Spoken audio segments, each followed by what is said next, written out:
Janjaruka 254. So Dr. Safi kabisa, karibia zaidi pia. Taki metoweke pale boda. Bilnas na Mbosso. Ile pete yake ilipatikana nani? Yeye na mambo mengi, mara anatuambia ingeleta shida kwenye ndoa yake. Kwani peke yake ndio kwenye ndoa? Naongea vibaya. Vibaya gani? Hata pia yeye. Ingekuwa umepoteza ungefeel aje unafikiria? Mimi siwezi poteza. Uko sure? Mbona ipotee na story? Unless munishike, munitoe. Lakini hivi. Na ukishikwa kwa lazima ukitolewa utafurahia? Sasa utafurahiaje kushikwa kwa lazima? Kasim. On 0723 ametoweka huyo. Pale kwa Facebook unasema vipi? Pale kwenye kurasa ya Facebook ni wacheki pale wa Janjez ndani ya Janjaruka. Anasema tuned in from Mwingi kwa siku. Okay, watu wa Mwingi welcome. Aya, Kauma Baya anasema yupo log. Timothy Ngaira anasema Shingongo family wapo ndani. Anasema live pamoja na Shingongo family jamani. Asante sana. Rumba Man anasema twende Saudia bila samahani na punda zangu hapa. Jamani, hapa paka Saudia na punda nitafika mwenzenu nimezeeka. Lakini kwani watu waga mpati pesa za kujispoil? Benjamin Baraka tuna pamoja sana na tegea nikiwa Kwale but nawakilisha Kazandani ya Adu. Hello kako. Boda. Ni boda si bonda. Bindi mazi. Ni nini? Sio Bilnas ni boda mtu. Najua.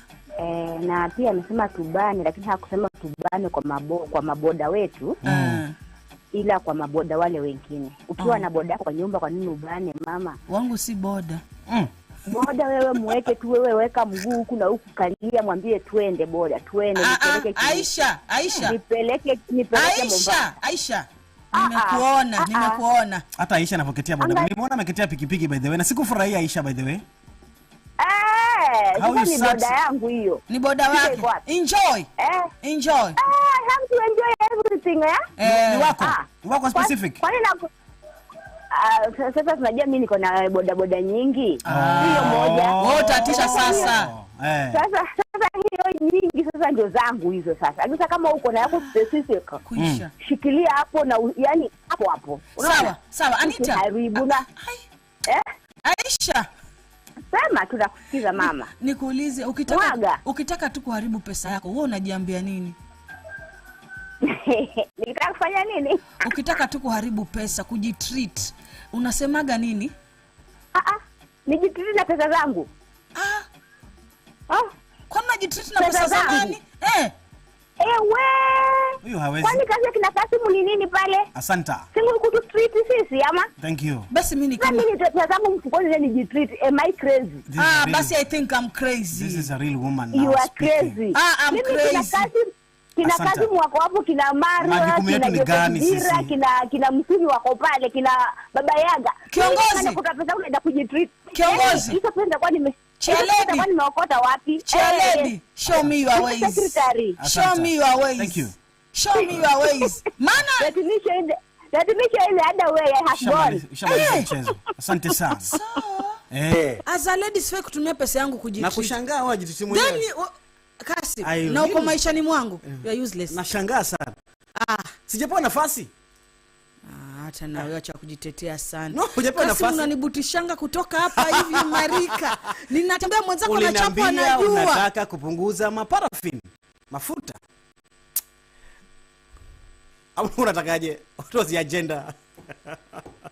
Janjaruka na Kasimu na binti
Jamani pia kama huyawezi yaache tu zaidi. Si ya force zaidi, okay? By the way nikumbusha ile clip tumeona hapo hivyo kwa socials asubuhi.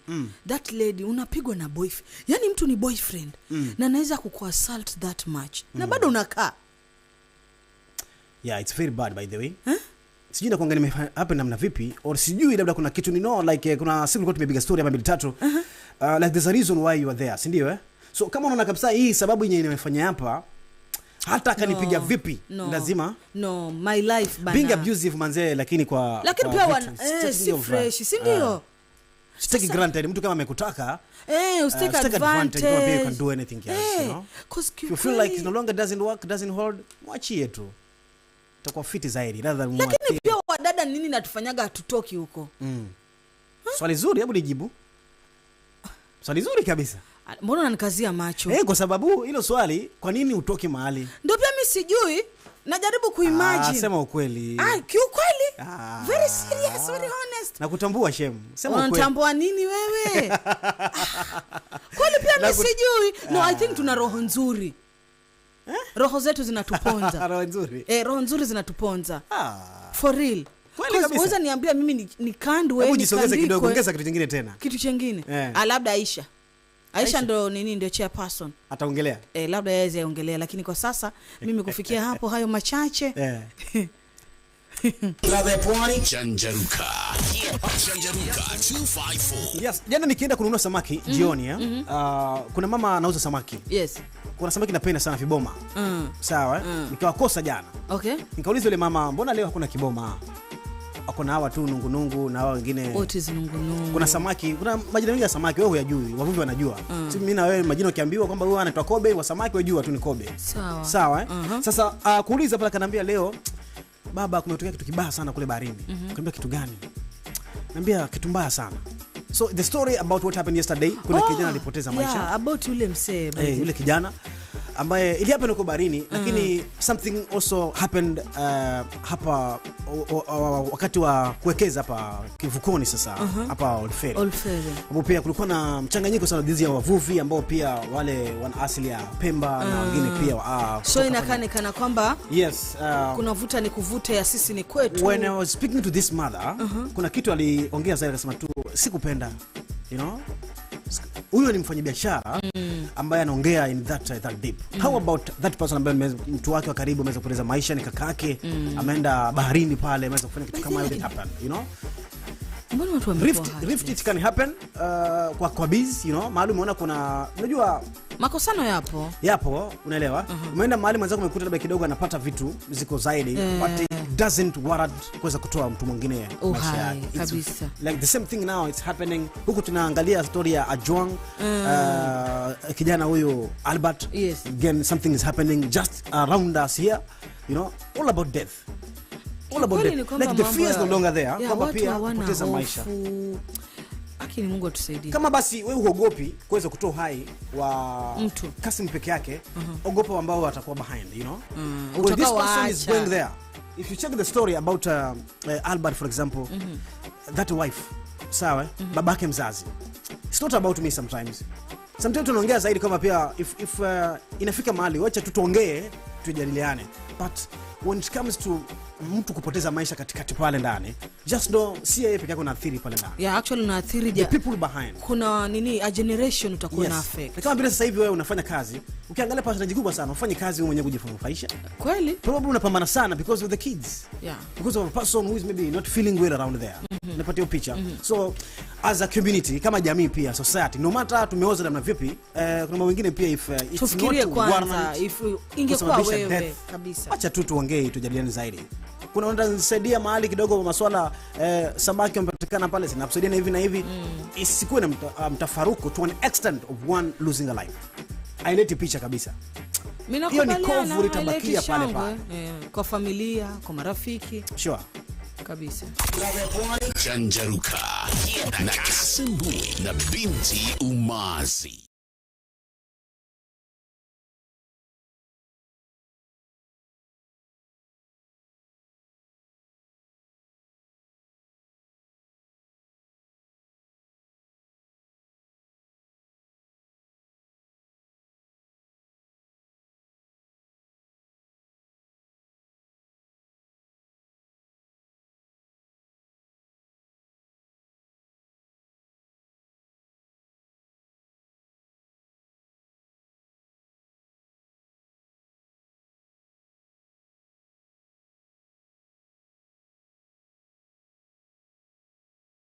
Murkomen kuelezea bunge la seneti kuhusu kifo cha mwanablogu Albert Ojwang na kwingineko. Viongozi wa kaunti ya Kilifi wahimizwa kushirikiana. Kwa habari zaidi ni pale mwendo wa saa 5 kamili kwenye muktasari wa mionzi na Janet Mumbe.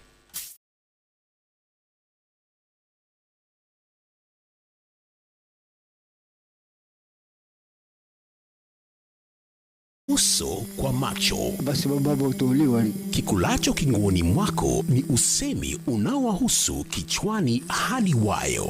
Nikaitwa na ndugu zangu, njoo, nikakatwa kisu cha nyuma, katwa kisu ya kichwani. Wamepitia madhila sio haba. Watu wawili waweza kunishika hii shingo, waweza kunipopotoa. Hakika zilizowakumba ni kadhia. Nikaamuka nikaona barua imewekwa hapo. Nilipoisoma ikasema kwamba yataka kichwa changu. Mwanahabari wetu gwiji Lolani Kalu amekuandalia makala kwa jina Kadhia za Mila. Alhamisi ya tarehe 12 mwezi huu kwenye mitandao yetu ya kijamii na pia redio yetu ya Coco FM. Kwa majina yangu naitwa Evelyn Zombo, ninatoka Marereni. Tolusi Mapenzi kutoka Sabaki. Naitwa Nasor Said kutoka JS. Napenda kusikiza Coco FM. Napenda kusikiliza Coco FM. Napenda kusikiliza Coco FM. Coco FM, ladha ya pwani. Coco FM, ladha ya pwani. Coco FM, ladha ya pwani.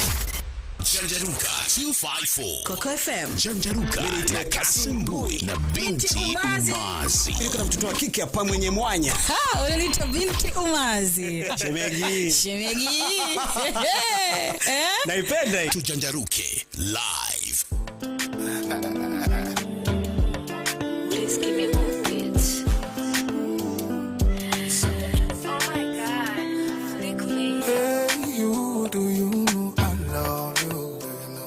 And I'm gonna say it one more time, yes I love you. Yeah. Sitakuacha nawe, nipenzi lako nahitaji nane. Nasema sitakuacha nawe, nipenzi lako nahitaji nasema. Need a love, need a love, need a love, need a love the way you love me. My baby. Me not like what you doing to me. Amkeni nimeanza kupendwa, tena napendwa sana ila sijaiona. Na wenye wivu mnaweza jinyonga, maana simwachi leo wala kesho. My G baby, my G baby, my G baby, my G baby. Yeah. Namtaka leo na kesho kutwa nywe na yeah. Kama dozi mara 3 siku kucha nywe na yeah. Nakumua tena bado na kwanza sisi tupo kama Messi na football. Yeah. Na nika pretty my baby, nika fiti kwa bede. Akisimwachi I'm not ready. Ananipa msichana Joe. Nimeanza kupendwa, tena napendwa sana ila sijaiona. Na wenye wivu mnaweza jinyonga, maana simwachi leo wala kesho.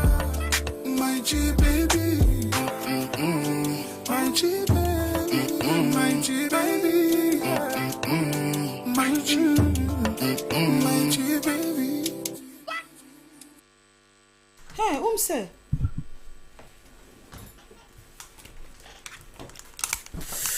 Chip baby kile cha Afrikana kwa Bruce Africa Track Amazing zaidi pia napiga hapa ndani ya Janjaruka 254 showani. 63 zimekatika dakika. Uko namna vipi? Mimi niite Kasimbue. Niite binti Umazi. Alright, itakuwa napendeza namna hii. Ladha ya pwani Janjaruka. Janjaruka 254. Yes, dakika kama 6 hivi tuingia mambo yetu ya pili pale. Itakuwa ni gumzo kazini. Cha msingi tu uko namna vipi? Alafu itakuwa napendeza tena sana. Kuna cheki pia jamaa fulani hapa anasema kwamba hii ya kwamba akitaka kujispoil anatumia sana ile you only live once, unacheki alafu anamaliza pesa lontare 11 11 anaanza kukumbuka sasa yenyewe I still have a long way to go. Lakini pia sio vibaya. Unaona tulipokuwa tunazungumzia kwamba we don't work for ourselves. So if we don't work for ourselves, inafikiaga tu mahali kwingine unasema pia mimi wacha nijiangalie. Because ukiangalia like 90% of your earning. Hata kujituma unapiga hustle. Yes, actually inaendaga kwa watu. Hapo hivyo kuna budget ya mtoto, kuna budget ya shule, kuna budget ya wazee, kuna budget. Yaani ukiangalia ile majukumu ni mengi. Wewe ni ambao unajifanyiaga nini apart from kujinunulia chakula? Na nguo mara moja.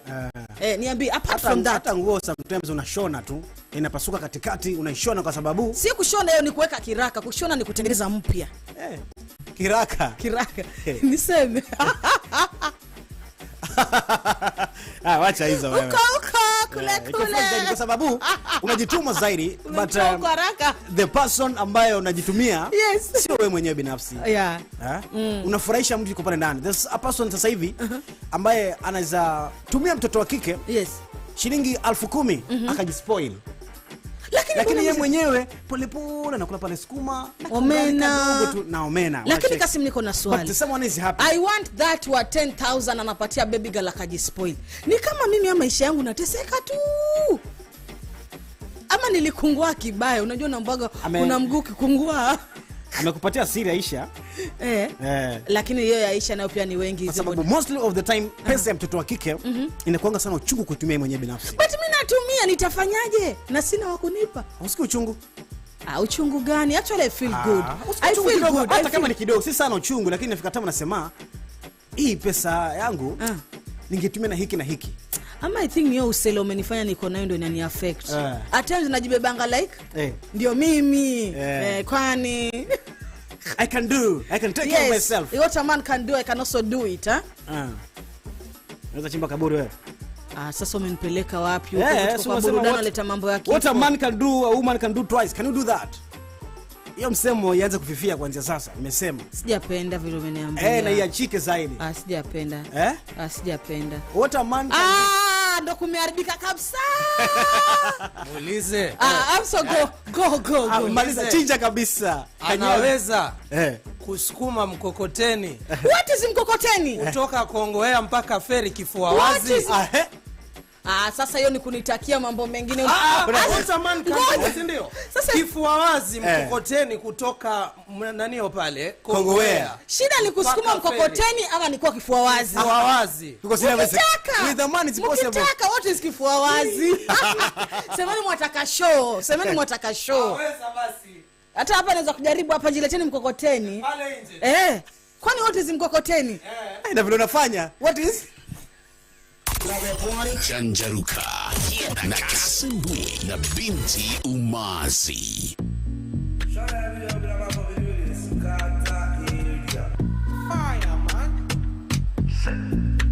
Desperado, many, my amigo, Balotelli, ladies to give me photo, paparazzi, Don Julio, Don Diami, come tu la, ni pesta la, as a metra la, ni tu la, come tu la, ni pesta la, as a metra la, ni yo la, yeah, la, yeah, la, yeah, la, yeah, la.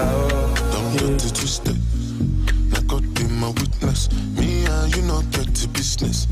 I take my kindness for weakness. Softly no go tear my singlet.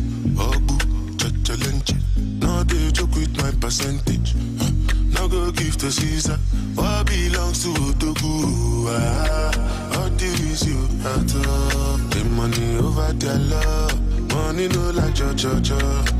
Wouldn't move Gaza, all in no man abroad. Yeah, massa, mama, na viste chance for your door.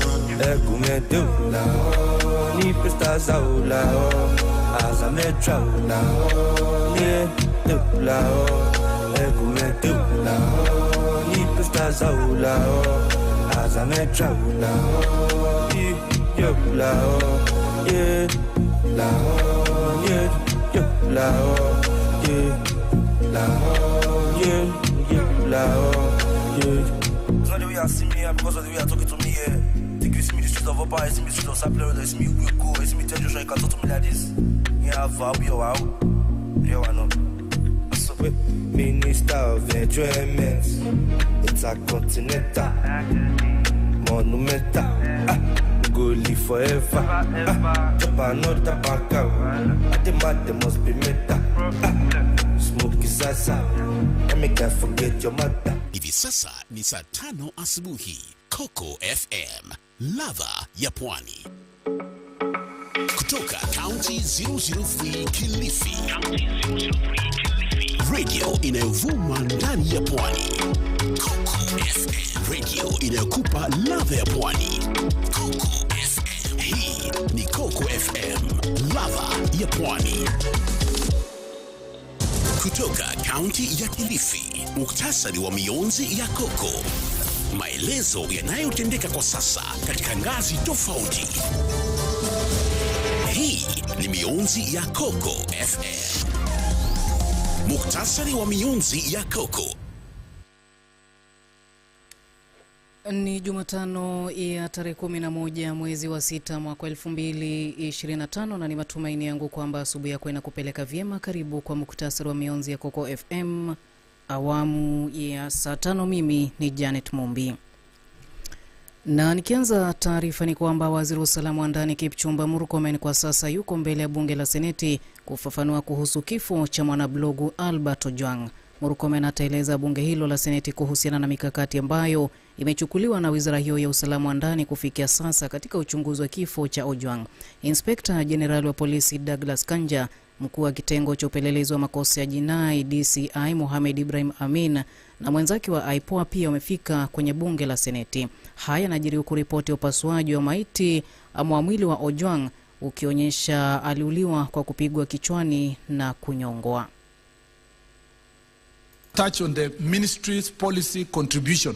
Mr. Speaker, I am more than happy to respond, but I am glad to note that, Mr. Speaker, we have with us the Inspector General of Police who exercises that independent authority, Mr. Speaker. We have here with the IPOA, and Mr. Speaker, we have agreed, Mr. Speaker, that the Inspector General of Police is going to therefore delve into the matter itself of what really happened so that this House can get the proper information. And then as a Cabinet Secretary, I will continue with my oversight responsibilities from the ministry side with policy directions and to respond to this House on those issues that are policy in nature. Mr. Speaker, with your permission, therefore, I would like to invite the Inspector General of Police to first give us really an account of what really happened. And Mr. Speaker, let it be known, the country, that in the same manner that this House is the same manner, I demand accountability from the Inspector General of Police, not to myself, but to the people of Kenya through this office. Samani na nikitamatisha ni kwamba bunge la kaunti ya Kilifi linapania kupitisha mswada ugavi sawa rasilimali za maendeleo kwenye maeneo wadi ya kaunti ya Kilifi. Mswada huo ambao uliwasilishwa na mwakilishi wa wadi ya Ganze, kaunti ya Kilifi, Karisa Ngirani, unalenga kuhakikisha wadi zote katika kaunti ya Kilifi zinapata maendeleo sawa. Akiunga mkono mswada huo, mwakilishi wa wadi ya Watamu Ibrahim Atumbo, ambaye pia ni kiongozi wengi katika bunge la kaunti ya Kilifi, amesema mswada huo ukipitishwa na kuashiria wakazi watanufaika kupitia miradi mbalimbali. Vile vile Matumbo amewahimiza wakilishi wenza wa bunge la kaunti ya Kilifi kushirikiana ili kuupitisha mswada huo. Naye mwakilishi maalum wa chama cha UDA Elina Mapenzi akitoa wito kwa serikali ya kaunti ya Kilifi ikiwa mswada huo utapitishwa uweze kuwasaidia wakazi wa kaunti ya Kilifi. Ni saa 5 na dakika 3 zimekatika, na kufikia hapo sina la ziada kutoka kwangu ila kutamatisha muktasari wa mionzi ya Coco FM awamu ya saa 5. Mimi ni Janet Mumbi. Muktasari wa mionzi ya Coco kutoka kaunti ya Kilifi. Zipate papa hapa habari kwa utendeji moja kwa moja kila baada ya saa. Muktasari wa mionzi ya Coco. Coco FM inajizatiti kukuletea matangazo na vipindi bora vinavyofikia maadili na mwongozo wa halmashauri ya mawasiliano nchini. Je, unafurahishwa na matangazo yetu? Je, kuna nyakati unakwazika na utendakazi wetu? Iwapo una malalamishi au maoni, usisite kuwasiliana nasi na afisi zetu kupitia nambari 0114 ama barua pepe info@cocomedia.co.ke. Coco FM, ladha ya pwani, nyimbo za kukuinua na kukujenga.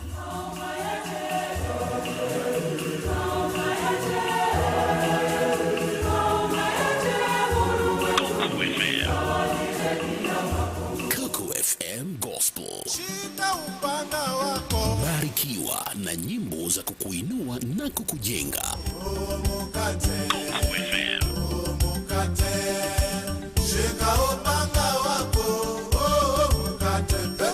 Kutoka County 003, Kilifi. Hii ni Coco FM. Coco FM, ladha pwani. 98.9. Ladha ya pwani. Ladha ya pwani. Turn up your radio. Benite Kasim Bwiri kuna mtoto wa kike hapa mwenye mwanya. Janjaruke live ndani ya Janjaruka na Kasim Bwiri na binti Umazi. Tujanjaruke live.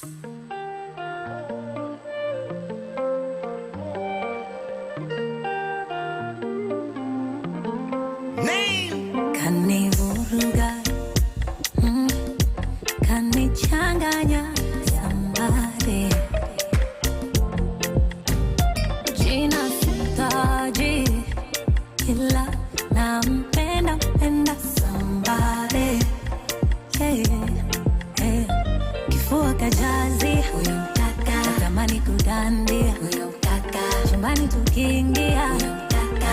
Mguu wa bandi, huyo mkaka. Natamani kuambia, huyo mkaka. Mashasti watanibia, huyo mkaka. Naipenda tabia, huyo mkaka. Nampa yote nasinzia, huyo mkaka. Manu, nafurahia manu. Manu, nafurahia manu. Manu, nafurahia manu. Manu, nafurahia manu. Hello, once again. Na mengi sijasema, jinsi ananitekenya, anavyonipa mapema, usiku ananipa tena. Sasa niwaambie penzi tamu, akiniita wangu wangu. Leo nimekupa ofa uje kwangu, na mkuta kajanwa miguu juu. Uko nyuma kajazia, natamani kudandia, la ukweli so bandia, yote yananipatiaga. Natamani kuambia, huyo mkaka. Mashasti watanibia, huyo mkaka. Naipenda tabia, huyo mkaka. Nampa yote nasinzia, huyo mkaka. Manu, nafurahia manu. Manu, nafurahia manu. Manu, nafurahia manu. Manu, nafurahia manu.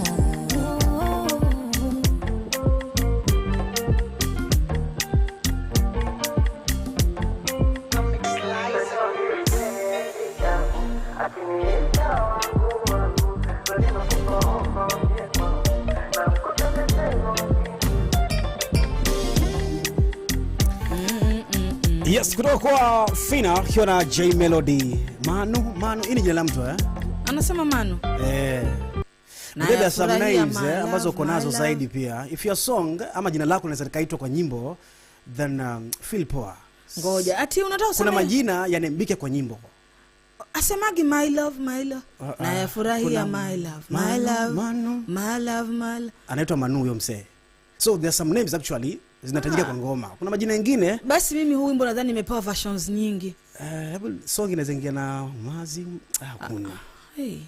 Sidhani kama iko. Asa wewe si msanii utasemaje hakuna. Angalia kwa hiyo rhythm na the key inaweza tumika zaidi pia. Yaani najua kutafuta pale. Maybe Masi naweza. Gumzo kazini, Kasembui na binti Umazi.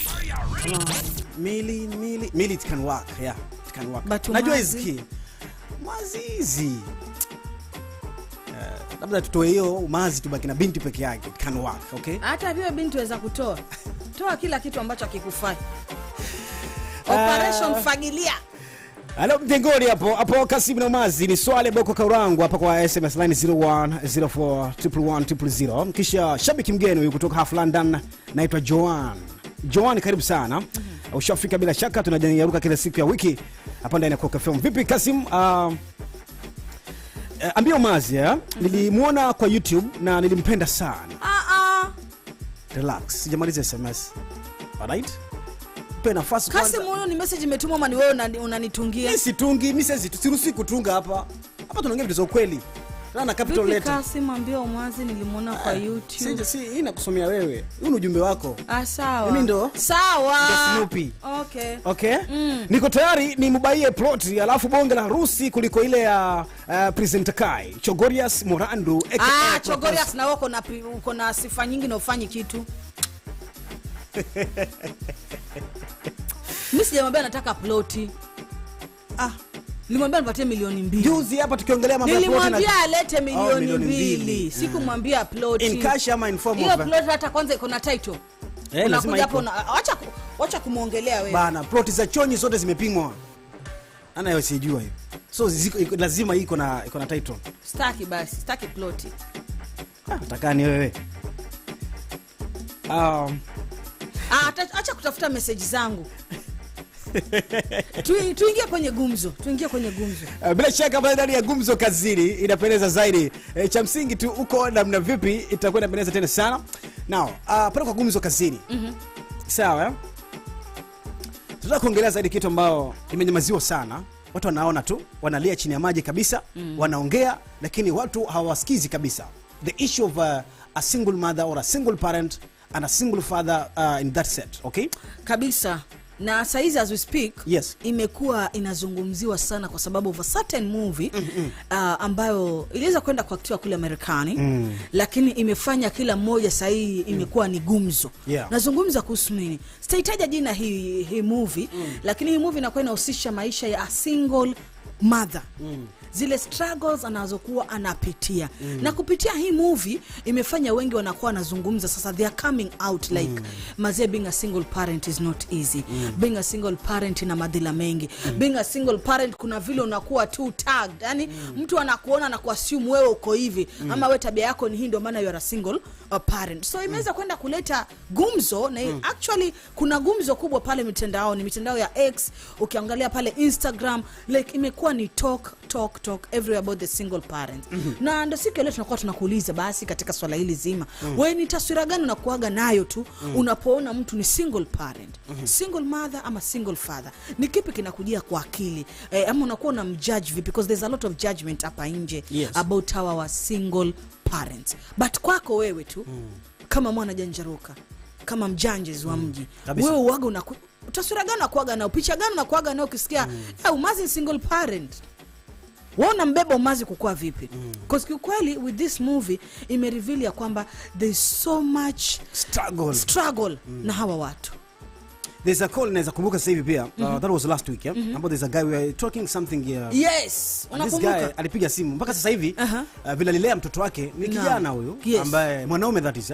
Amelea mtoto wake peke yake zaidi. Na anasema aliachwa na mpenzi wake. Akaachwa peke yake. The struggles that people are going through but as a single parent. Na unajua siku zote mtoto ni wazazi wote wawili. So wewe taswira yako ni ipi? Wewe unapoona hawa watu kipi kinachokujia kwenye akili? Kwamba Umazi ni single parent, Kasim ni single parent. Ama by the way kuna dhana nyingi hapa nje. That's true. Hapa nje kuna dhana nyingi. Kuna mtu akisikia tu single parent hivi, anaona tu milaya huyu anaonekana alikuwa na michezo mingi sana yet maybe huyu mtu alikimbia GBV, alikuwa anakandikwa huko ndani. Akamwambia I can't stay, my child's life matter. Leo tuzungumze jamani. Tuzungumzie hili swala. Taswira gani inakuja pale? Moja kwa moja ukisikia kwamba pia this man is a single parent. Kabisa. Okay? Talk to us pale kwa 0723989989 pale kwa SMS line. Inakuwa ni 0104111000. Gumzo kazini. Kasembui na binti Umazi.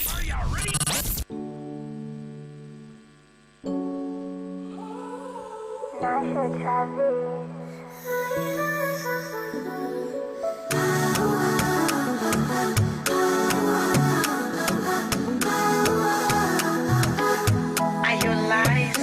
baby, my sweetie, mwenzio mi hapo kwako sijiwezi tena, mi sio nisisiki, mi nawe tukipendana let them see. Ukinitachi like that, ukinishika like that, ukinigusa kule like that, ila huku don't touch. Ukinitachi like that, ukinishika like that, ukinigusa kule like that, ila huku don't touch.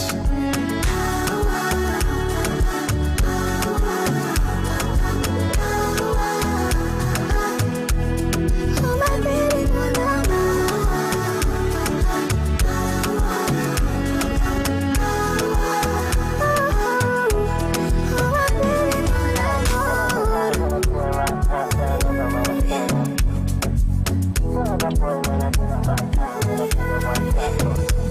I'll be your soldier till your days. You give me more than love and peace. More love, I deserve like this. For your kiss, I go couple lace. Nipo. Penzi wazi sio kificho. Nipa na funiko. Choche yako ni kwenye jiko. Ukinitachi like that, ukinishika like that, ukinigusa kule like that, ila huku don't touch. Ukinitachi like that, ukinishika like that, ukinigusa kule like that, ila huku don't touch.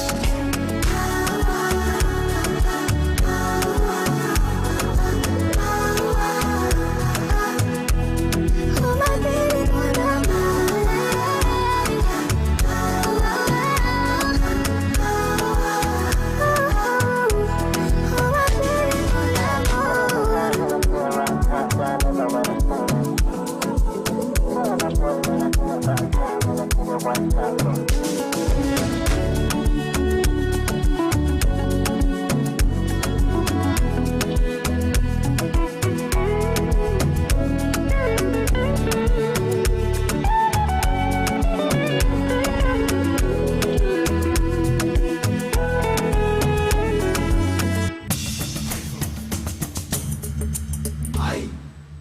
Mimi naitwa Aziza Bakari kutoka Watamu Malindi. Mimi ninaitwa Evelyn Monyale kutoka Bomani Magarini. Mimi naitwa Josephine Bahati kutoka Kakoneni. Napenda kusikiliza Coco FM. Napenda kusikiliza Coco FM. Ninapenda kusikiliza Coco FM. Coco FM ladha ya pwani. Coco FM. Number 23/05/06/2025 at 12:55 hours.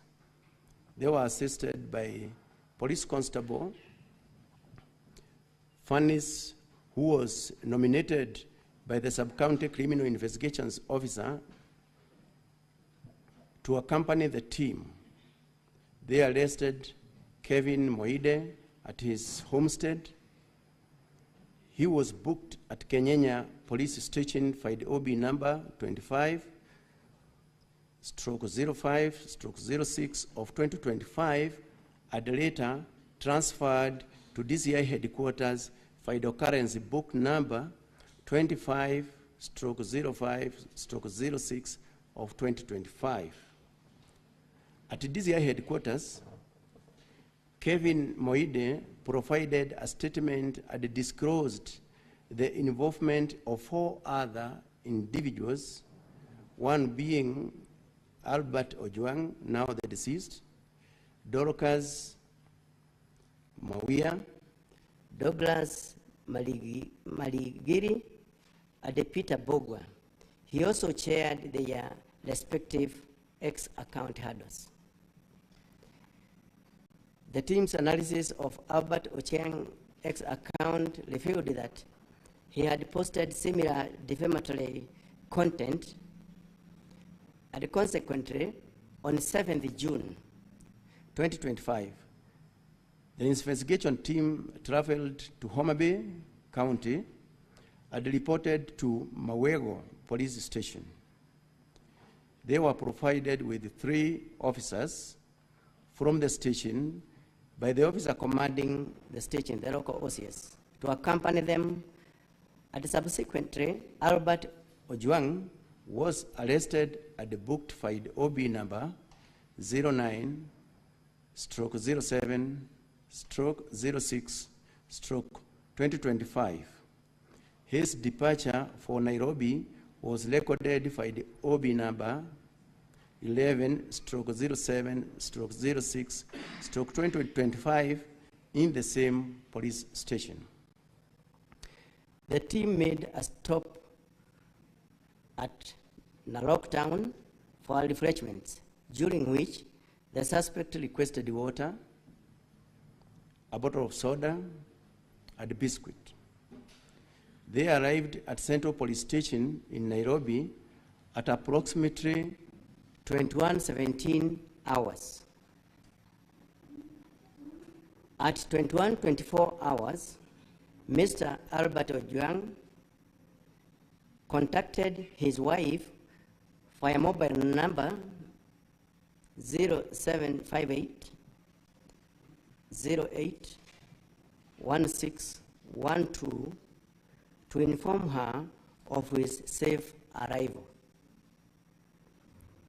Chief Inspector Taram, the officer commanding station, that is Central Police Station, was contacted via mobile number 0722 919 880 and authorized the booking.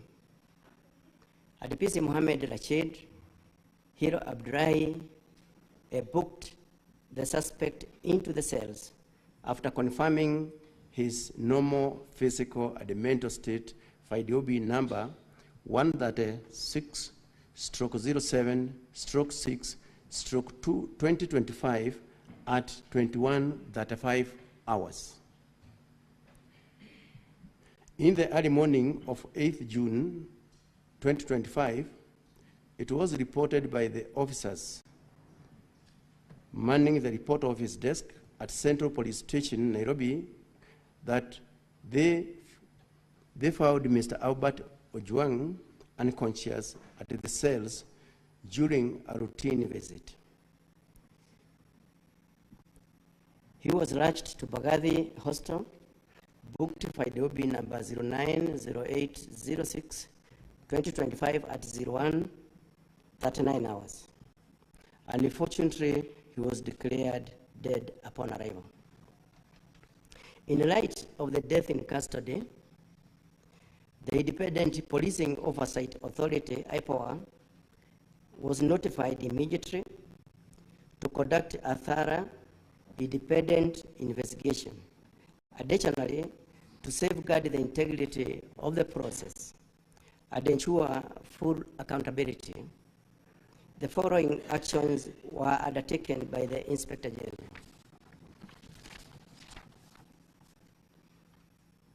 Number 1, the interdiction of the officer commanding Central Police Station, interdiction of the duty officer on duty in the night of the incident, the interdiction of the cell sentry on duty during the time, the interdiction of all the officers who are on duty at the report office that night, ongoing review to identify and interdict any additional officers involved at the time. On 10th June 2025, a post-mortem examination of the late Mr. Albert Ojwang was conducted at the Nairobi funeral home. The autopsy was carried out by the following team of pathologists. Number 1 is Dr. Media, representing the government, Dr. Joroga, representing the government, Dr. Odul, serving as an overseer on behalf of the family, Dr. Mutuma representing the family, Dr. Degwa representing the Independent Medical Legal Unit.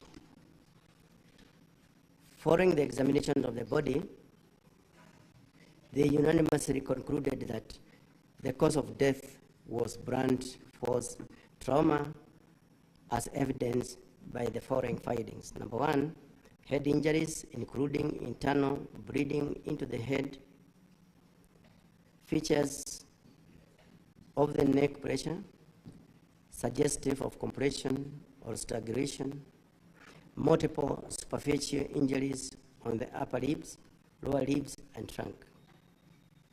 The postmortem was witnessed and documented by the officers from the Independent Policing Oversight Authority, IPOA, the homicide team from the DCI, and the DCI forensic experts.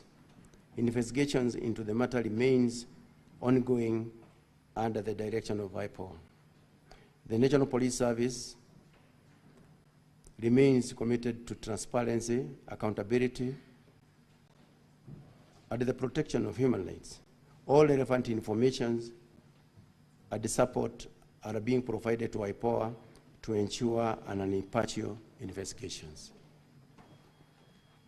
Thank you very much, Mr. Speaker. That is the information that I wish to provide to this House. Thank you. Thank you, IG. Honorable Senators, you've heard from the CS in charge of Interior and National Administration. We've also heard the IG giving an account of how this young man met his death. Now, at this juncture, I will allow intervention from honorable senators. Now, we need to agree on how we are moving forward, because on my dashboard, I have all of you on my dashboard. Yes, Chair, I'm requesting if IPOA they can give us what is the position so far, or what they have done.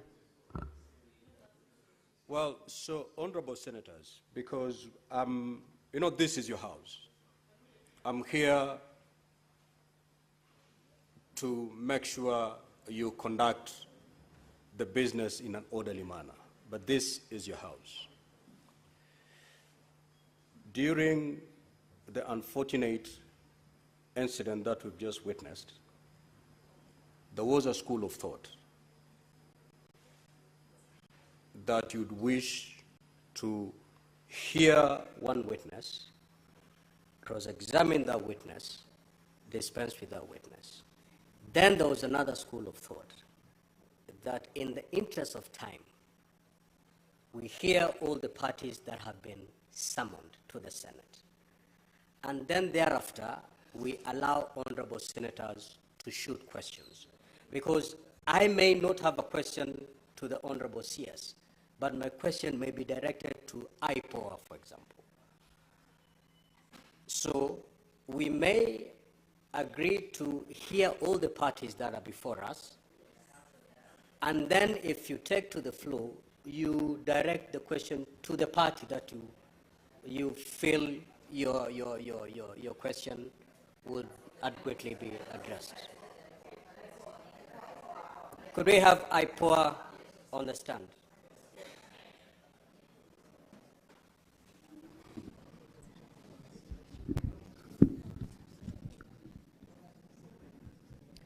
Thank you very much, Mr. Speaker.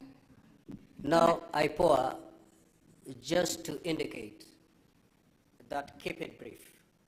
Okay. We are here on a limited time. Okay.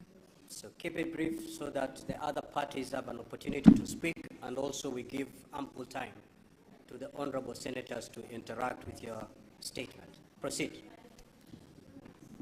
Yes, Senator Vero.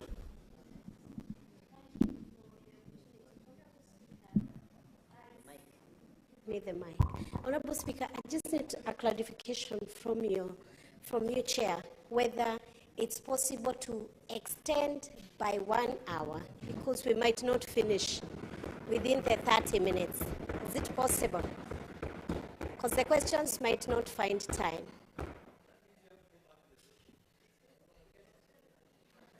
The Speaker has discretion and... Standing orders, I have that power, Honorable Senators. If you read Standing Order 38, yes, I have that power. Thank you. But I can only exercise that power if the time that we have, yes, I see it being utilized for the purpose that has brought us here. Most obliged. Thank you, Speaker. If that is proven to me, I will have no problem extending. Thank you. Thank I you, will Honourable never Speaker. extend even a minute for us to argue or to fight. I will extend, even if it's 1 hour, 2 hours, for us to dig deep in this matter. Not Thank for you, side Honourable shows. Speaker. Side shows, I will not give them even a minute. Proceed, IPOA. Thank you, Mr. Speaker, sir, and this honorable house. As I said, my name is Anne Wanjiku. I'm standing in for my chair, who is away on official duty. So I also wish to relay our condolence as the authority to the family of Mr. Ojwang. It was very unfortunate to lose such a young man, a professional with a very young family. So, Honorable Speaker, we have been mandated as IPOA to oversight police on issues of crime, criminal offenses, and the recent judgment by Mugambi J emphasized that IPOA has the sole mandate to investigate police on criminal matters. On regard to this case, Mr. Speaker, I'll give a brief of the facts that we have. From start, the DCI received a complaint from the DIG, Kenya Police, Mr. Eliud Lagat, through a letter referenced DIG KPS SCC POL Volume 2, 72 dated 4th June, where he alleged that he suffered continuous false and malicious publications on X account, formerly Twitter, with the username Pixel Pioneer, and requested investigations with a view to establish the person and motive behind it. On the same day, on 4th June 2025, the complainant was referred to Serious Crime Unit based at DCI headquarters for investigations. Through forensic analysis, they were able to identify the link used by the blogger and the person linked to the account as one Kelvin Moinde. On 5th June 2025, Kevin Moinde was arrested by DCI officers from the Serious Crime Unit at Gituki area, Bomachage, Borabu, and later escorted to Nairobi. He was placed in custody at Kamkunji Police Station, Nairobi. On interrogating the suspect, the officers established that one Albert Omondi Ojwang, herein referred to as the deceased, a resident of Leader Center within Homa Bay County, was a person of interest and therefore planned to arrest him. On 7th of June 2025, at around 8 a.m., team comprising of Sergeant Sigei, Sergeant Wesley Kipkorir Kirui, PC Dennis Kenyoni, PC Milton Mwanze, and PC Boniface Rabudo went to Leader Center in Homa Bay County and arrested the deceased at around 2:30 p.m. and took him to Mawego Police Station, and a later in custody via OB 10-7/6 of 2025. At around 3:54 p.m., the deceased was booked out via OB number 11-7/6 of 2025 and escorted to Nairobi, where he was booked at Central Police Station via OB number 136-7/6 of 2025 at 9:31 p.m. On 8th June 2025, according to the police signal, the deceased was rushed to Bagadi Hospital by police officers from Central Police Station, where he was declared dead and later taken to City Funeral Home. The authority learned of the death of Albert Ojwang in police custody on 8th June from the media, as well as through the police signal sent to the authority by the IG and immediately commenced investigation. We have achieved the following tasks, Honorable Speaker.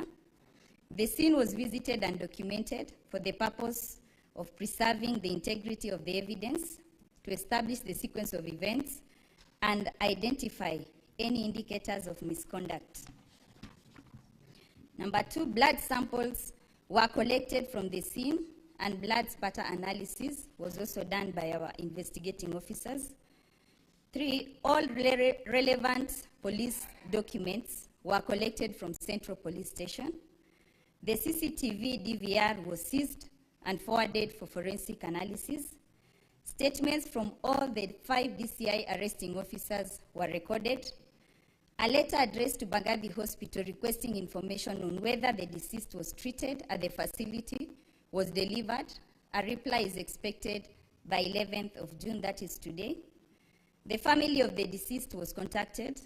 Potential witnesses were also identified. The occurrence book records were obtained from Awego Police Station. The post-mortem examination was attended, and a copy of the report was obtained. The samples drawn from the deceased body were secured and are pending onward transmission to the government chemist.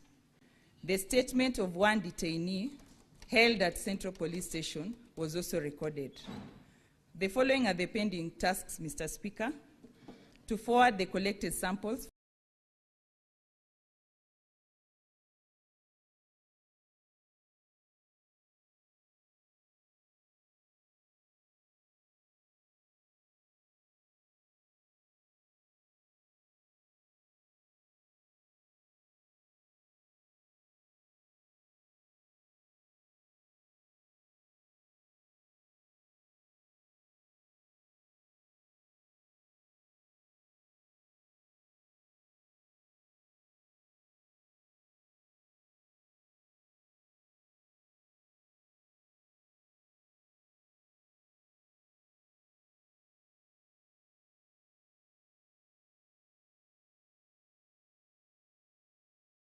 from crime scene for analysis, to forward samples collected from the deceased body for analysis, to record a statement of other potential witnesses and family members, to record the statement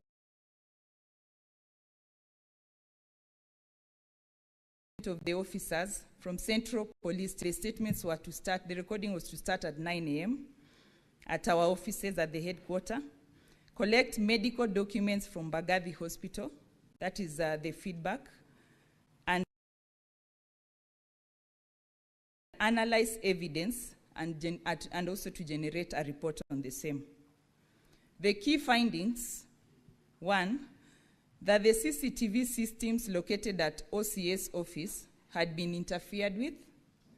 Number 2, that the post-mortem conducted on 10th June 2025 revealed the cause of death as head injury due to blunt force trauma, neck compression, and multiple subcutaneous bruises all over the body. This, Honorable Speaker, the autopsy report and our preliminary investigation rule out the theory of suicide. Thank you, Honorable Speaker. The National Police Service.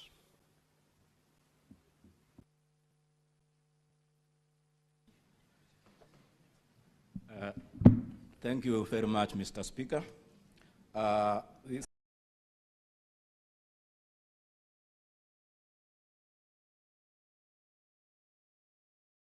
the National Police Service Commission. As you are aware, Mr. Speaker, we don't have full commission right now, but I'm standing in as the Vice Chair, awaiting the appointment of the rest of the commissioners to join the commission. Speaker, I don't think at this moment I'll have much to say, but first to pass condolences to the family and the entire country for the unfortunate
unfortunate event.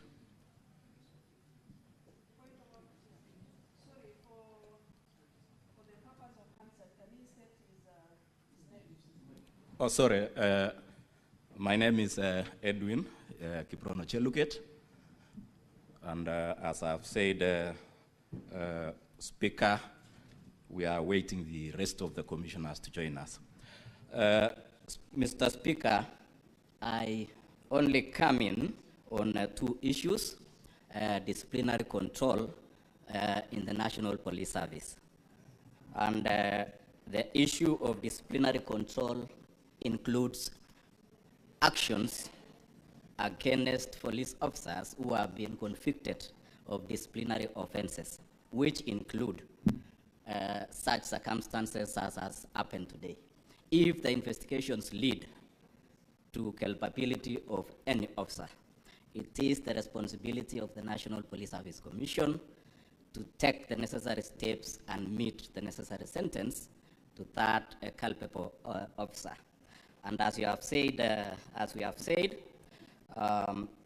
the IG has already confirmed that he has interdicted 4 officers already, which is within his mandate as the Inspector General.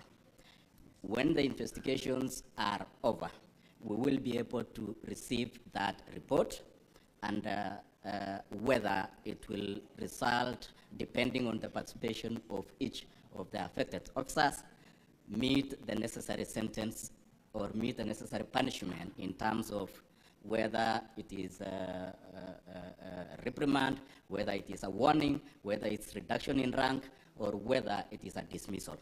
So as for us, we are waiting for the finalization of the power and the support of the Inspector General and any information on culpability of any police officer. So at this moment, Mr. Speaker, we are waiting. We hope the entire process will be open and transparent. Once we have all the facts, we will know which sentence to meet to which officer and which officer is supposed to get what kind of sentence. I submit, Mr. Speaker. Thank you. The DCI.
Thank you, Honorable Speaker.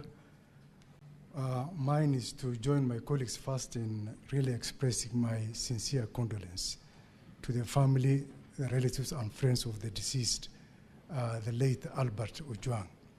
It was indeed a very, very unfortunate incident. Otherwise, Honorable Speaker, mine is to associate. State your full names and then you proceed. Honorable Speaker, my name is Mr. Mohammed Amin, the Directorate of Criminal Investigations. And I would like at this juncture, Honorable Speaker, to associate myself fully with the submissions made by the Inspector General before this August House. And again, reiterate the fact that as a Directorate, we are ready and willing to assist the Internal Policy and Oversight Authority in terms of the investigations in whatever way we are requested. Thank you, Honorable Speaker. Now, Honorable Senators, those are the parties that we had invited for purposes of interacting with them on this matter of the death of the young man. I will now this is how we're going to move, honorable senators. If you take to the floor, you will state to which party you're directing your question to. Then that party will write down your name and the question. After we are done, I will call upon the CS. He'll pick whatever has been directed towards him and respond to it. And thereafter, we will move to the rest of the parties. Senator Eddie Okech.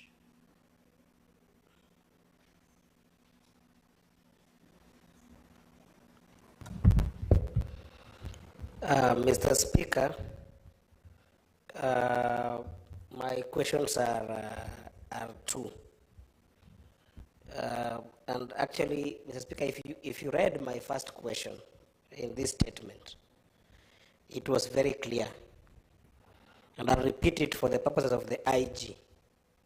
Now that the CS has said that he has no eyes and he has no ears. The question was the circumstances that led to the death of Mr. Albert Omondi Ojwang, including a detailed account of events surrounding his fatal injury. The DIG has stated that around 23:35, Albert was booked at the Central Police Station. And he has stated that Albert was booked after an assessment had been done, that he was in good condition, he was in good mental condition, as well as physical condition. The question I'm asking the IG, who beat Albert to the conditions that he was found the next day in the morning when he was taken to the hospital? What happened at that night is what we want to know. And alongside that, Mr. Speaker, the IG is on record having stated in the media that Albert hit his head on the wall. Who gave him that information? And does he still stand by that information, given what IPOA said of the autopsy report? That is what I want to know. What happened in that night? Thank you, Mr. Speaker. Senator Methu. Senator Methu, no speeches. Thank you very much. I'll be very, very direct to the point, Honorable Speaker. And Honorable Speaker, having listened to the man who, in my opinion, now carries the man who was supposed to give us the evidence of the chronology of what happened, I am of this opinion, Honorable Speaker. We were told that the complainant is the Deputy Inspector General of Police. I'm of this opinion, Honorable Speaker, that from what the Inspector General of Police has said, it is my opinion that the evidence he has put together is the corrected evidence. And I'll give two examples of why I am of the opinion that the Inspector General wants to just cover his deputy. He says that, Mr. Speaker, he says that the complainant lodged a complaint on the 4th of June. There are 4 officers that he has said who were supposed to go, or rather, who were to take the statement from the Inspector General of Police. May I take you to the 5th of June when he has said 2 letters were made. One, they first received the response from the EACC on the 5th of June. They wrote another letter to the CAK on the 5th of June. On the same day, they received a letter from the CAK. Once they were satisfied that there is a case to answer, the officers went to arrest Albert. Now, Mr. Speaker, the officers arrived in Kisii at 12:55. Walking back, it is 307 kilometers from Nairobi to Kisii. If indeed they left Nairobi after they were satisfied, unless these letters were being done before government opens offices. I know that government opens offices at 8 in the morning. If they did a letter, for example, to the CAK at 8, and they got a response at maybe 8:15, if the government is so swift, then it means that they drove to Kisii in less than 3 hours. This, Mr. Speaker, cannot have happened unless there is further evidence that of how. No, we have been told that they didn't fly. We have been told that Senator they drove Matthew, to Kisii. don't engage your colleagues, just proceed. Oh yeah, they drove all the way to Kisii. And they go to Kisii from what the Inspector General of Police has told us at 12:55 hours. Honorable Speaker, that already raises eyebrows that this evidence has been deconstructed. This is not original evidence. This is not a true record of what happened to Ojwang. And I am very sad that the Inspector General of Police, in my opinion, I'm giving my opinion, a parent who is here. Just ask your question. Yeah, so that is my question. My second question, and Honorable Speaker, I don't know why colleagues have a problem. Order, honorable senators. Just one, let me just direct you. I will not take any points of order. We have just suspended the sitting. We are here not strictly enforcing the standing orders. Allow the honorable senators, you've made a basis for your question, proceed to ask the question. You know, Mr. Speaker, we are here because we want to know what happened to Albert Ojwang. If any information can help us know what happened to Albert Ojwang, then it will help us move. Maybe finally, may I know from the Inspector General of Police, once it was established in the morning that Albert was unconscious and he was being rushed to hospital, the choice of Mbagathi Hospital instead of Kenyatta National Hospital, just a question to maybe to help in the investigation, because I've seen from Central Police Station to Kenyatta National Hospital via Hospital Road is 5.1 kilometers. To Mbagathi is 5.8 kilometers via Valley Road. Mr. Speaker, I would have imagined that there are better facilities and there are better facilities at Kenyatta National Hospital, and being a hospital that is nearer the Central Police Station, Honorable Speaker, I would have expected that is where Albert would have been taken. Thank you. Senator Osotsi.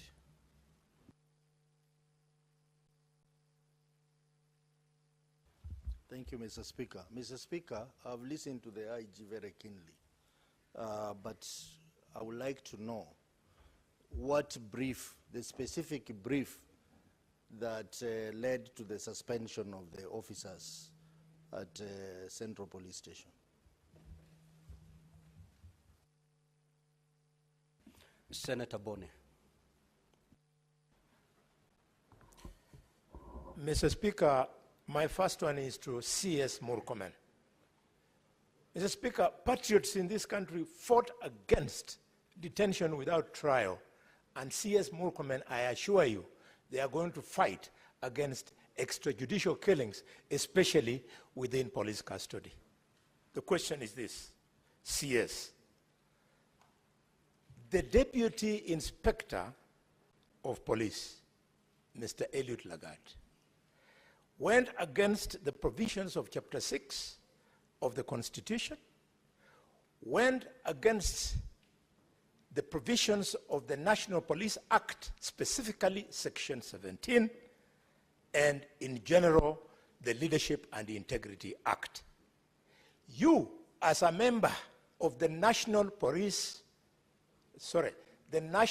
Security Council, where you sit together with the IG, both of you are present here. Why have you found it difficult to advise the necessary authorities that Eliud Lagat be dismissed from service? My next question, Mr. Speaker, is to CS, not CS, to the IG Kanja. IG Kanja, Kenyans who know you, we have a lot of respect for you because you are the officer, unknown to some people, who defeated the terrorists at Dusit 2 Hotel. We know you as a serious police officer. We've been wondering why these killings under you, and now that Lagat is the person we have found to be who he is, we can now very well see who has been undermining you. I therefore want to appeal to you. Tell this country, a spokesman by the name of Mushiri Nyaga, the police spokesman, he misrepresented material facts. He attempted to conceal this killing. He went and interfered with the circumstances of the crime by stating that Omondi Ojwang hit his head on the wall. IG Kanja, why have you not arrested him? He has information which in his statement under arrest will help to point fingers at who gave him this deliberate statement so as to do what I have said above. Finally, Mr. Speaker, back to Kanja and or Amin. IPOA has now told us the names of the officers from DCI who went to Migori to go and arrest Ojwang. Can you tell the country how it came to pass that Ojwang was moved all the way, Ojwang,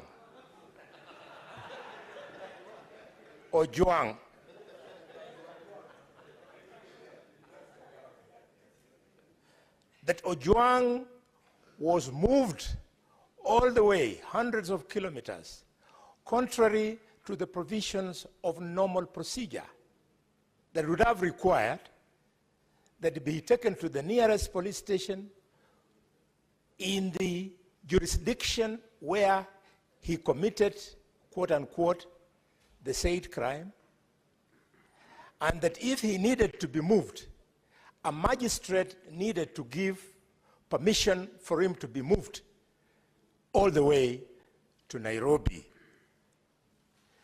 Could you, IG, tell us why you have found it difficult to arrest these officers? And their names are a little bit disturbing. You tell us why you have not arrested them? Because they're the only ones who were with this young man from the last time the parents saw him well and alive up to the time they came to Nairobi for the country to be told that the young man was dead. Finally, Mr. Speaker, I want to appeal to C.S. Murkomen. C.S. Murkomen, the National Security Council, where you sit, is charged with promoting and guaranteeing security of the country. And you have the audacity to come and face the Parliament of Kenya and tell Kenyans that you don't see, you don't know. C.S. Murkomen, please, for the respect of this young man, you are yet to grow a child up to the age of 31. Can you immediately resign? You are not fit to be in that docket. Please, I beg you, it is not personal. And if you think I'm joking, you are a well-read man. You know that in 2011, in Tunisia, a street hawker by the name of Mohamed Baouzi was killed. And people came into the streets, and the government of President Ben Ali was overthrown. You truly don't know what you're playing with. Please resign. You cannot be an inspiration to be in cabinet. Senator Mazayo.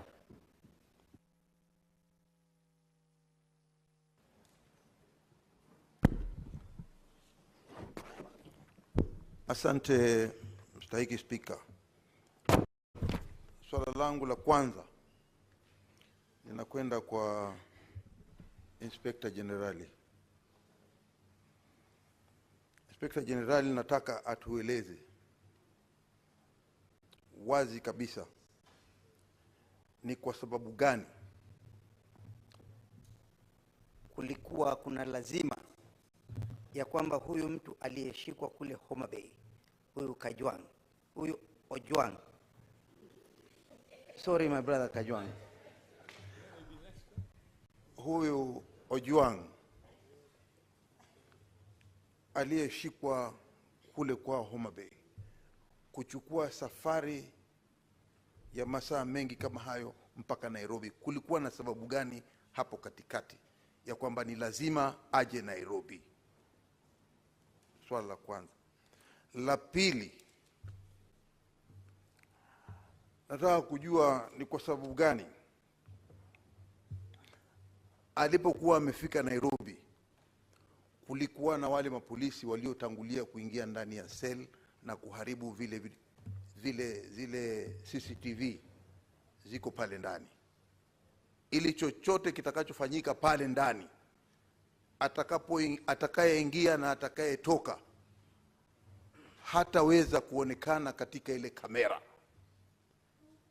Ni nani waliofanya kitendo kama hicho ambacho kiliweza kupoteza ile CCTV isiweze kuona ni nani aliyeingia ndani ya ile cell ambayo Ojwang alikuwa hapo? Na hatimaye mwisho, ile CCTV ambayo ingetusaidia wale watu waliingia pale ndani, wewe mwenyewe ukiwa kipaumbele ukisema ya kwamba pengine huyu alijigonga mwenyewe akafa. Nataka kukuambia ukweli wa mambo ni kwamba hakuna binadamu ambaye yuko ndani ya cell anaweza kujigonga mwenyewe mpaka akajiua unless alikuwa na akili punguani. Kwa hiyo nataka kujua wale walioingia, wale mapolisi walioingia pale ndani na wakamuua Ojwang ni kina nani? Tunataka kujua. Asante Bwana Speaker. The Majority Leader. Mr. Speaker, I have followed the presentation from IPOA, who are the constitutionally charged body with investigating such incidents. However, I found their answer to be a bit too vague, Mr. Speaker, because of no specific reference to certain critical things that the country wished to know at this particular time. It will help this country, Mr. Speaker, to appreciate if in the course of their investigation they have been able to establish, because you've seen the list of the interdicted officers, the OCS, the officers who are on duty, Mr. Speaker, and now this morning, IPOA has just listed the names of the officers who went all the way to Homa Bay to pick Mr. Albert Ojwang. Mr. Speaker, from IPOA's records and the investigation, wouldn't it have been beneficial if the representative, the vice chair from IPOA, would have let this House and the country know whether, in accordance to the investigation, by the time Albert Ojwang arrived at Central Police Station, what was his state, Mr. Speaker? Second, and most importantly, where are these officers, both the OCSs, Mr. Speaker, not both actually, the DCI officers that picked him and the officers who interacted with Albert Ojwang in the course? Have they recorded their statements, Mr. Speaker? And by when do we expect that we will see, Mr. Speaker, the conclusion of this investigation, the closure of the file, forwarding to DPP for people to be charged, Mr. Speaker? If I could get those three specific items, Mr. Speaker, then I will appreciate and know that for sure something is deceased young man. I thank you, Mr. Speaker. Senator Kajwang. Mr. Speaker, for the record, the name Ojwang in Luo means abandoned, neglected, and raised in hardship. And clearly, you can see it has come to be talking about today. Mr. Speaker, can the Inspector General of Police apologize in this House for the assertions that he made through the formal committee service that Ojwang killed himself. Mr. Speaker, in my culture, suicide brings stigma, and the IG of police has brought untold suffering, stigma, to the family of Ojwang by purporting that this gentleman killed himself when the autopsy clearly reveals that he was killed in the hands of police.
On the strength of the autopsy report. Mr. Speaker, secondly, there are many good officers in the National Police Service. We must agree. All the members of Senate here have 1 or 2 police officers assigned to them. And I think generally they are people of good conduct. But there are few bad apples, Mr. Speaker, that need to be fumigated. And that is where the National Police Service comes in, and the CS for Interior. Has a CS done any policy directives in writing pursuant to Article 245 to deal with those bad elements? Mr. Speaker, further, if you pursue the proximate cause theory, it was a complaint by DIG Lagat that led to the arrest of this young man in Lida, in Mawego, and that led to his death.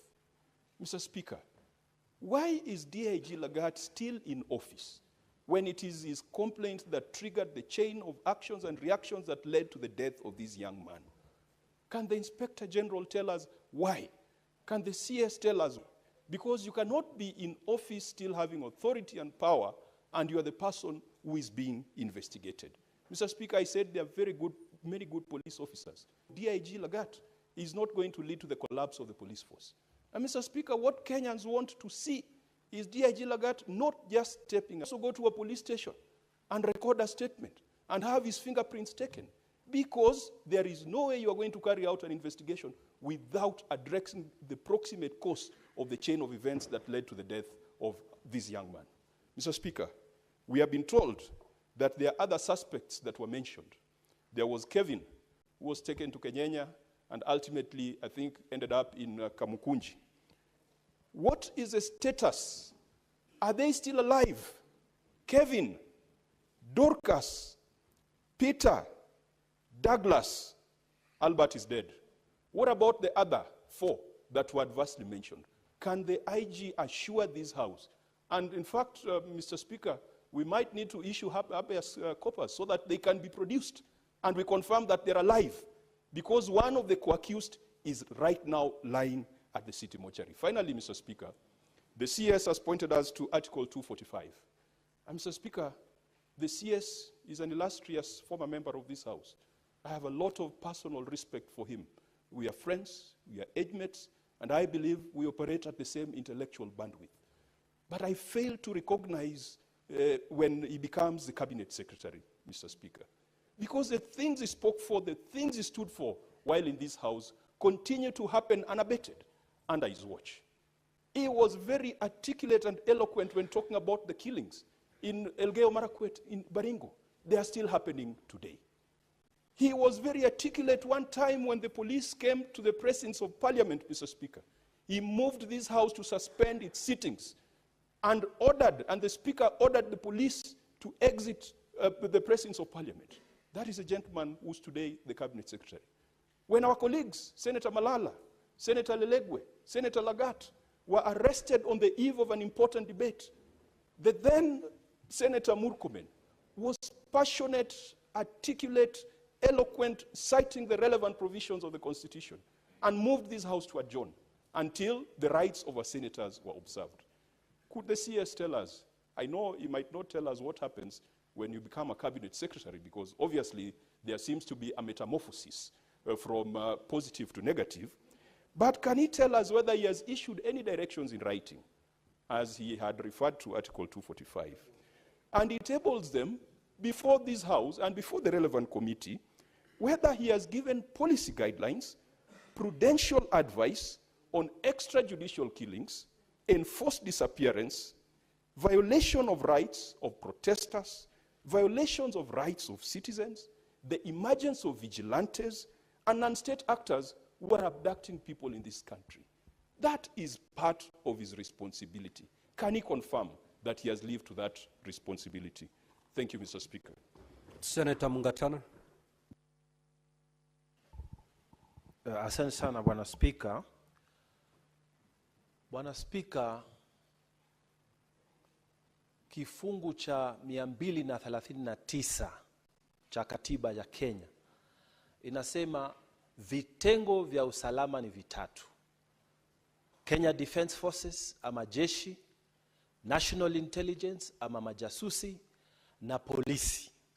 Na inasema mamlaka hizi tatu katika hicho kifungu ziko chini ya wananchi, yani under civilian authority.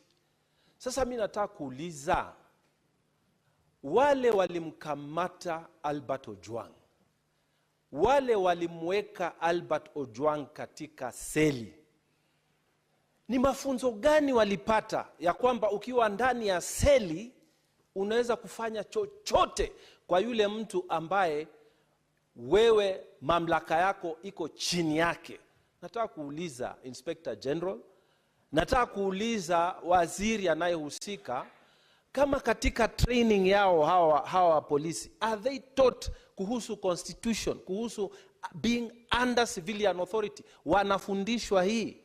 Ya pili, mawakili wote ambao washawahi kusimamia wateja wao ambao wanashtakiwa na kesi za jinai, ukienda kwa police station pale mbele, Bwana Spika, ukitaka kuona mteja wako yoyote, ni lazima ujiandikishe kama wakili, ni lazima useme ni nani unamuona. Sasa mimi nataka kujua, siku ile Albert Ojwang alishikwa, na kawaida ukiingia pale vitu vyako vyote vinatolewa, ID yako, kila kitu inawekwa mahali kando, wewe unaingia kwa seli peke yako na nguo zako. Swali nataka kuuliza, polisi watuambie, Inspector General, walikuwa watu wangapi katika ile seli? Kwa sababu huyu mtu tumeambiwa amepigwa ama amekufa kwa sababu ya maumivu aliyopata. Sasa either alipigwa na wale wenzake ambao walikuwa wako hapo ndani, ama alipigwa na polisi ambao walipata nafasi ya kuingia. Kila mtu ambaye anaingia pale lazima ajiandikishe. Tunataka kujua IG wa polisi, ile kitabu ambayo ukitaka kuingia kwa seli unaandikishwa, kiko wapi? Na ni askari gani walipewa nafasi ya kuingia? Na ni watu wangapi walikuwa ndani ya sel ya Albert Ojwang? Haya maswali tunataka yajibiwe. Wakenya wanataka kujua ni nini iliendelea usiku huo ili asubuhi huyu kijana awe amefariki. Asante Bwana Spika. Senator Mogeni.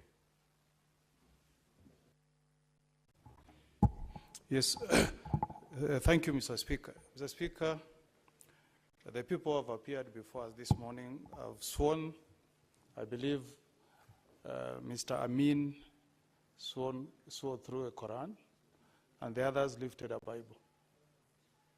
And when I had read a Quran, sometimes the Quran strongly condemns murder. And the Bible, C.S. Murkomen, you are Christian, it says, thou shalt not kill. So this matter is painful. This is an extraordinary sitting. Mr. Speaker, the people who started the events that led to the murder of this young man, who is the only son of a fairly elderly parent, who are from the DCI. And when you was picked from Homa Bay, I believe he was first taken to DCI. And Mr. Amin, I want to look at you, and you are a Muslim, and you have children. All of you have children. I also have children. Nobody will have any joy when you see somebody's son die. Honorable Mogeni, the 2 hours have lapsed. I will therefore extend for a further 45 minutes. Thank you. So, Mr. DCI, I believe that at the DCI offices, you have CCTV cameras. So if we need to connect the events before we end up at Central Police Station, Mr. Speaker, the life of Ojwang stopped. We can also stop everything we are doing to get to the bottom of this matter. If we had John, Mr. Speaker, can we get the CCTV cameras that will track the movement of this young man from the DCI headquarters all the way to Central Police Stations, if we sincerely want Kenyans to know the truth, so that we know whether this guy was taken to Central Police Station dead or alive. So, Mr. Speaker, we want this to be an extraordinary session. If we have to go to the bottom of the truth, can the DCI tell us this afternoon, since you have sworn by the Quran, that you can get us the CCTV cameras that will show us the state this late man was when he left DCI, assuming that the CCTVs cameras at Central Police Station were tampered with. One. Number two, this is to IG now. This was an ordinary suspect, Bwana IG, booked at Central Police Station. I want you to, and Murkomen, you are a lawyer, you are a colleague. And we know you have a wife and you have children. I also have children, Murkomen. So we are here pained for what the police have done. Murdering a Kenyan in a police cell. Somebody's only child. How heartless can you guys be in the police force? So we want to know why. Why was this young man, Ojwang, booked alone in a cell at Central Police Station? If this was not covered up. Finally, Mr. Speaker, This person from IPOA, you are a vice chair. The chairman of IPOA knows that we are investigating a matter where a Kenyan has been murdered in a police cell. A safe haven for any